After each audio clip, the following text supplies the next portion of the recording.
কবিতাৰ শিৰোনাম কোনে বিচাৰিব মোক। কবি প্ৰদীপ দাস ঠাকুৰ। কোনে বিচাৰিব মোক, কোনে? কেতিয়াবা সেমেকা অতীতৰ কথা ভাবি দুখৰ ৰতক হালধীয়া অনুভৱ হৈ সৰে। নিজান বনত বাহনীৰ মাতত আউল লগা দি লাগে মনৰ সাঁচতীয়া ভাৱনাবোৰ। মই অতদিনে হাঁহি বুলি ভাবিছিলোঁ, তাতকৈ যদি হাঁহিয়েই নাথাকিলহেঁতেন। পোহৰ সকলোৰে বাবে পোহৰ হোৱাহেঁতেন, নিবিচাৰিলোহেঁতেন আন্ধাৰৰ অমংগলীয়া ঠিকনা।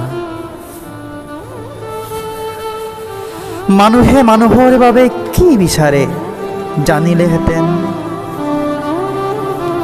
শৰতৰ সন্ধিয়া উদাসীন কলিজাটো উলিয়াই লিৰিকি বিদাৰি নাচালোহেঁতেন।